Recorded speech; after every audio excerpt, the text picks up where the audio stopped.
Most group coaching programs don't fail because of bad content. They fail because of small leadership mistakes that quietly destroy engagement and retention. If your call starts strong but end with cameras off, people dropping early, and fewer voices each week, you're not just losing energy, you're watching your community shrink. That's churn starting in slow motion. In this video, I'm breaking down 5 specific mistakes that reduce results, lower perceived value, and eventually cause people to leave, and how to fix them before your program starts fading. If you run group programs, this is not optional. Let's break them down. In my early years running group programs, I struggled with the exact same issues. People dropping early, energy fading, calls felt productive, but results didn't compound. I thought the solution was better content, more frameworks, more preparation. It wasn't.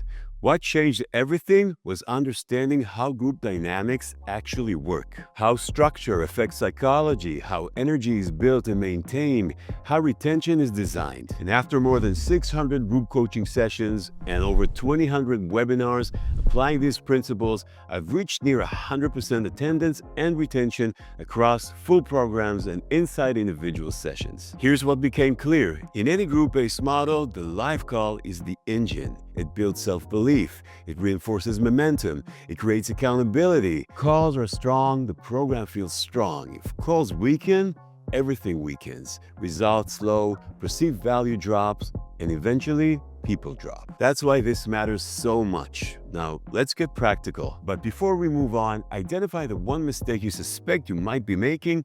Hold it in mind.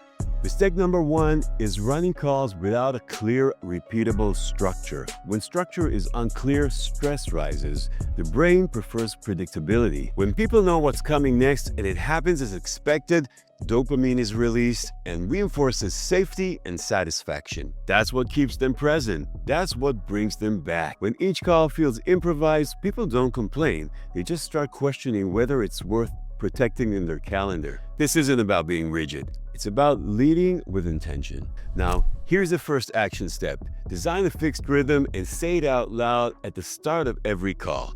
For example, I'd say something like this. Here's how today's call is going to run. We'll start with wins, then we'll go to 2 hot seats, we'll go deep into a new framework for about 15 minutes, and we'll close the commitments for next week. Or, same structure as always, guys. Wins, depth, implementation, close. You know the rhythm. Second thing you need to remember is to repeat it weekly. Same order, similar language, same strong close. And once structure is in place, the next variable isn't format.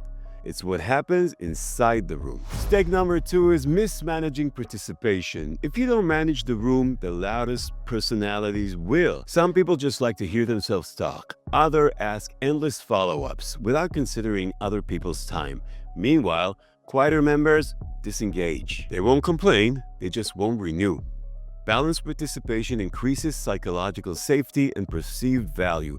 As a facilitator, you must hold dual awareness. Help the individual, but protect the room. Your second action step for today is set boundaries publicly. Say it calmly and directly, like, let's keep this to 1 follow-up so we can make space for the rest of the room. Or you can say something like, I'm going to pause you there, not because it's not important, it is, but I want to protect the room and make sure others get time too. Invite quieter voices intentionally. Say something like, I'd love to hear from someone who hasn't spoken yet. Or, before I jump in, I want you to give me 2 other perspectives. You can also redirect when needed. You can say something like, we'll take this offline if we need to go deeper. Structure creates safety, dynamics create engagement. But even with both in place, the emotional tone of the room can still go wrong. Mistake number 3 is something I see constantly, and it's something I used to do myself. It's starting the call with problems instead of agency. I used to open with, what didn't work this week? Within minutes, the room would spiral into shared frustration. Emotional release isn't wrong, but timing shapes energy. Priming research shows that emotional tone at the beginning frames everything after it. So, start with wins, even small ones. That creates agency first. Then, challenges feels solvable. Now, I won't continue without your action step. Control the opening frame. Say, before we touch challenges, I want 1 win from each of you. Progress counts as well, Doing, failing, and learning is even better than results. This is something you can say. If someone starts venting, gently reframe it. I hear you and will unpack it.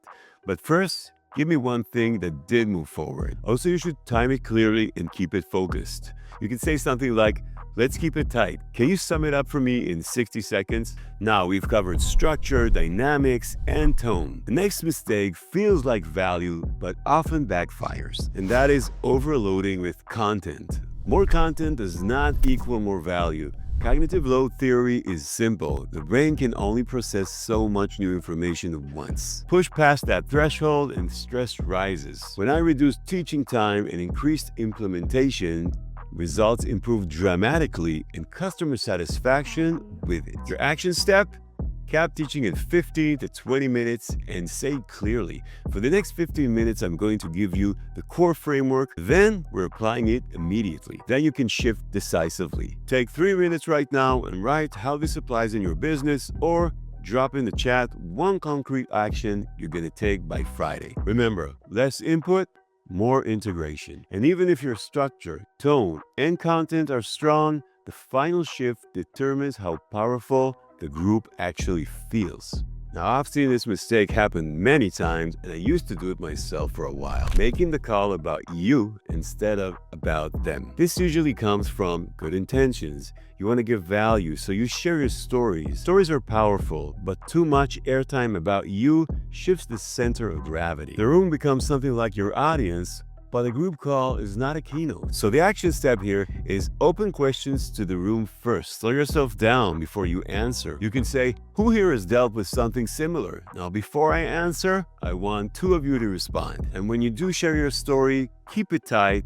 and bring it back to them. Here's what worked for me. Now, how does that translate into your context? Strong groups distribute authority. And finally, there's one more mistake most people underestimate. The bonus I'm going to give you today is about ending the call without a strong close. I saved this for last because it's the one that determines what people remember. Behavioral research shows we remember experiences by their peak and their ending. If ending is weak, the memory is weak. And if the memory is weak, why should people return next week? So your bonus action step is to design the final 3 minutes and never improvise them. Say clearly, before we close, I want one commitment from each one for next week. Keep it specific. Summarize with authority. Here are 3 themes that came up today. Then close decisively with an uplifting note. Strong work, everybody. You should be really proud of the progress you've made today. Can't wait to see you next week. Never let the call just dissolve. So, for now, pick one mistake, fix it for the next session. If this was useful,